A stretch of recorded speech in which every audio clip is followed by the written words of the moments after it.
नमस्कार, मैं अशोक कुमार पांडे और स्वागत है आपका द क्रेडिबल न्यूज पर। प्रियांक खड़गे कर्नाटक के नए गृह मंत्री। उन्होंने आरएसएस के लिए एक बहुत बड़ी मुश्किल खड़ी कर दी है। उन्होंने सीधे आरएसएस से कहा है कि अपना रजिस्ट्रेशन कराओ। और आरएसएस लगातार इस बात की बात कर रहा है कि रजिस्ट्रेशन की जरूरत क्या है आरएसएस को। उनका कहना है कि हिंदू धर्म रजिस्टर्ड नहीं है। अरे भाई, आप हिंदू धर्म के इकलौते ठेकेदार तो हो नहीं। इस देश में सैकड़ों संगठन हैं जो हिंदू धर्म के संगठन हैं और बाकियों को अपना रजिस्ट्रेशन कराना पड़ता है। जब आप हिंदू स्वयं सेवक संघ के नाम से अमेरिका में काम करते हो तब तो रजिस्ट्रेशन कराते हो, सारा हिसाब किताब देते हो। लेकिन यहां रजिस्ट्रेशन कराने में आपको दिक्कत हो रही है। आप कह रहे हो रजिस्ट्रेशन की जरूरत नहीं है। राष्ट्रीय स्वयंसेवक संघ तो एक सांस्कृतिक संगठन है। अब आप ये बताइए कि एक ऐसा संगठन जिसका देश भर में शायद ही कोई ऐसा शहर हो जहां दफ्तर ना हो, जिसका दिल्ली में करोड़ों रुपए का दफ्तर बना है, जिसका बजट कभी बताया नहीं जाता है, लेकिन जो उसकी गतिविधियां होती हैं, जिस तरह के प्रोग्राम होते हैं, जो सारा कुछ होता है, उसको देखकर लगता है कि सैकड़ों करोड़ का उसका बजट होगा। वो आखिर रजिस्ट्रेशन कराने से क्यों बचना चाहता है? ऐसा आरएसएस को क्या डर है जिसकी वजह से वो रजिस्ट्रेशन कराने से बचता है? देखिए, बचता वही है जिसके पास छुपाने के लिए कुछ होता है। आप एक छोटी सी पान की दुकान भी खोलने जाएंगे तो कहा जाएगा जीएसटी का रजिस्ट्रेशन करवा लो। अपने घर के बाहर के कमरे में अगर आप एक किराने की दुकान खोलेंगे तो आपको 25 रजिस्ट्रेशन कराने पड़ेंगे।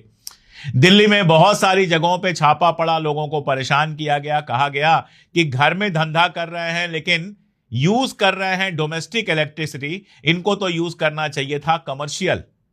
जरा जरा सी चीज के लिए लोगों को परेशान किया जाता है यहां पर। और आरएसएस इतना बड़ा संगठन है, वो अपना रजिस्ट्रेशन कराता क्यों नहीं है?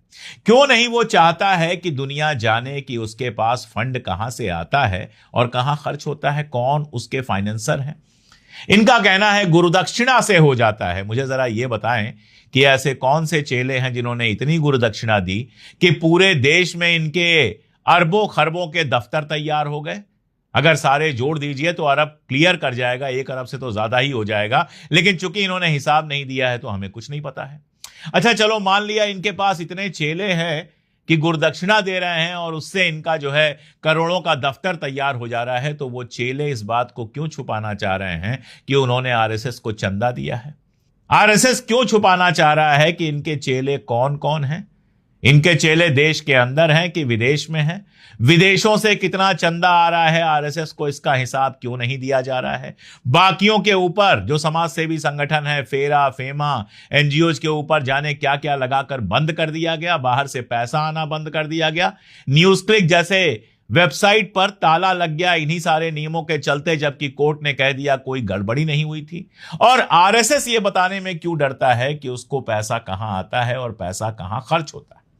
और ये वादा तो उन्होंने सरदार पटेल से किया था। जब प्रतिबंध लगा था तो सरदार पटेल से किया था वादा कि वो संविधान भी बनाएंगे और पारदर्शिता बरतेंगे, यानी कि ट्रांसपेरेंसी बरतेंगे। सारा अपना हिसाब किताब सरकार से साझा करेंगे जैसे बाकी कंपनियां करती हैं। दरअसल सरदार पटेल का एक पुराना डॉक्यूमेंट है मेरे पास, वो डॉक्यूमेंट मैं पढ़ रहा हूं, बिल्ड ए स्ट्रांग इंडिया करके ये डॉक्यूमेंट जो है, इसमें उन्होंने आरएसएस के बारे में कुछ अच्छी अच्छी बातें लिखी हैं, वो सुन लीजिए। उनका कहना है कि that is one section of the people with whom we have to deal, the other is RSS. I have made them an open offer. Change your plans.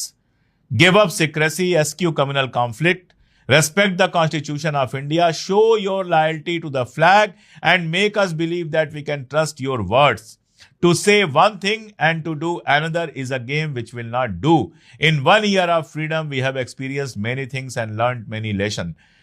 Whether they are friends or foes, whether they are our own dear young children, we are not going to allow them to play with the fire so that the house is not set on the fire. यानी वो कह रहे हैं कि दूसरी तरह के जिन लोगों से हमें डील करना है वो हैं आरएसएस। मैंने उनको साफ साफ ऑफर दिया है कि अपने तरीके बदलिए, अपनी योजनाएं बदलिए। जो हर चीज को सीक्रेट रखना है, हर चीज को गोपनीय रखना है, उसको छोड़ दीजिए, यानी ट्रांसपेरेंट बनिए। ये बात सरदार पटेल ने कही। एसक्यू कम्युनल कॉन्फ्लिक्ट, जो आप सांप्रदायिक दंगे करते रहते हैं, सांप्रदायिक विवादों में पड़ते रहते हैं, उसको कम कीजिए। भारत के संविधान की इज्जत कीजिए, झंडे के प्रति अपनी स्वामी भक्ति दिखाइए, वफादारी दिखाइए और हमें यह भरोसा कराइए कि हम आपके ऊपर भरोसा कर सकते हैं।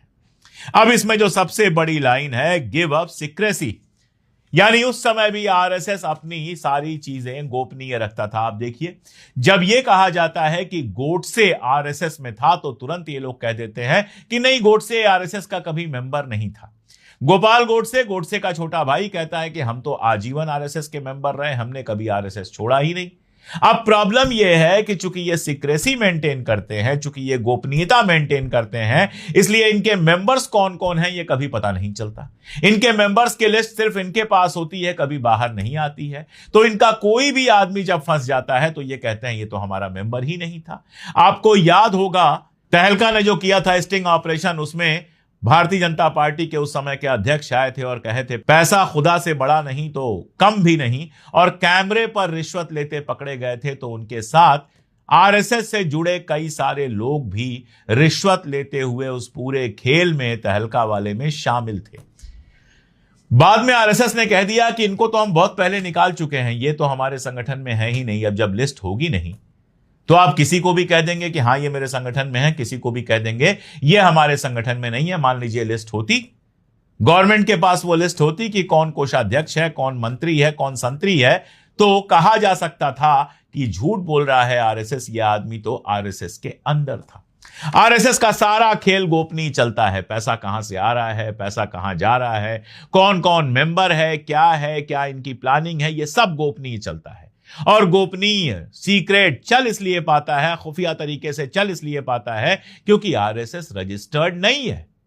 प्रियांक खड़गे यही सवाल उठा रहे हैं। हालांकि मेरा एक और सवाल है कि अगर कांग्रेस अपने 70 सालों के शासन में, चलिए 70 में से कुछ टाइम तक वाजपेयी जी को माइनस कर दीजिए, कुछ टाइम तक बाकी लोगों को माइनस कर दीजिए, तो भी अच्छा खासा पीरियड था। पिछला पीरियड ही 10 साल का था। उसके पहले इंदिरा गांधी जी थी, राजीव गांधी 5 साल रहे, पीवी नरसिम्हा राव 5 साल रहे। तो कांग्रेस के लंबे लंबे शासनकाल रहे हैं। उसमें अगर आरएसएस से कहा जाता कि सरदार पटेल से किया हुआ वादा पूरा करो, अपना रजिस्ट्रेशन कराओ, अपना सारा जो आय व्यय है, जो खर्च है और जो आमदनी है, वो सारी की सारी हमें बताओ, ऑडिट करवाओ, तो आज प्रियांक खड़गे को यह सवाल नहीं पूछना पड़ता। आज आप विपक्ष में हैं, कर्नाटक में आप शासन में हैं, वहां पर आप रजिस्ट्रेशन करवाने के लिए मजबूर कर सकते हैं। लेकिन सेंट्रल गवर्नमेंट चूंकि भारतीय जनता पार्टी की है, जिसने Z+ सुरक्षा दी हुई है मोहन भागवत को, तो उससे तो कोई उम्मीद करना बेकार है। वो तो एक तरह से आरएसएस की ही पार्टी है, बीजेपी आरएसएस की ही पार्टी है, ये सब जानते हैं। लेकिन चूंकि वही डिटेल में कुछ नहीं है, सब गोपनीय है, इसलिए आप दावा नहीं कर सकते हैं कल को खड़ा होकर आरएसएस कह देगी हमारा बीजेपी से कोई लेना देना नहीं है।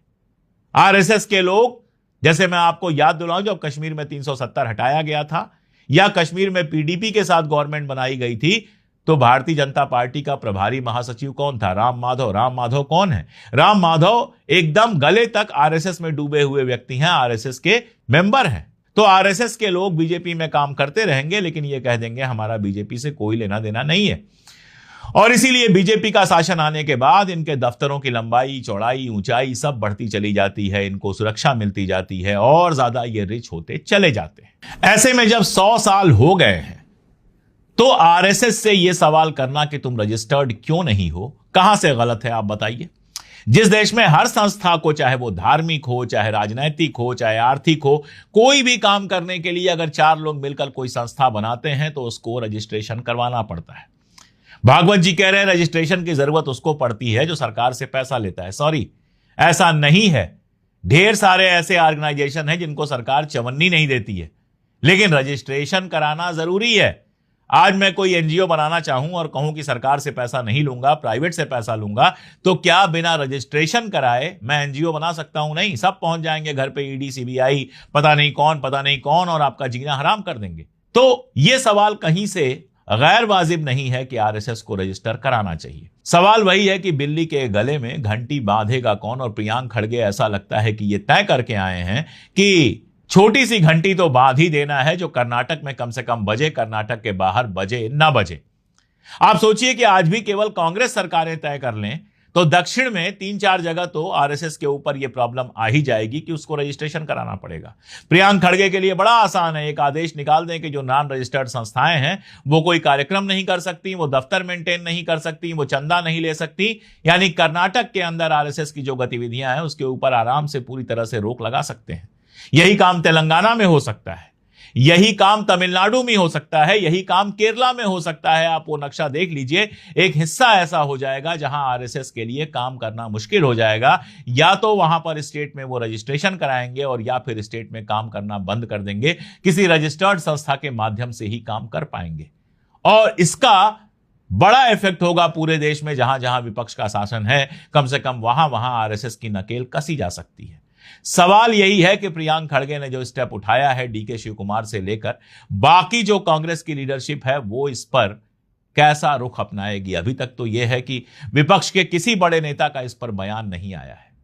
होना यह चाहिए था कि पूरा विपक्ष इस मुद्दे पर खड़ा होता, बिना आरएसएस से लड़े आप बीजेपी से नहीं लड़ सकते हैं। तो मैं तो प्रियांक खड़गे को बधाई दूंगा कि दशकों से जो मुद्दा दबा हुआ है उस मुद्दे को उन्होंने उठाया, आरएसएस के रजिस्ट्रेशन का मामला उठाया, और इससे आगे बढ़कर अगर वो कर्नाटक में ऐसी पहलकदमी करते हैं तो ये देश के लिए बहुत बड़ी और बहुत जरूरी बात होगी। आपको क्या लगता है कमेंट में जरूर बताइएगा, और हमारे चैनल को अगर सब्सक्राइब ना किया हो तो जरूर सब्सक्राइब कर लें। अगर फेसबुक पर देख रहे हैं तो फिर पेज को फॉलो कर लें।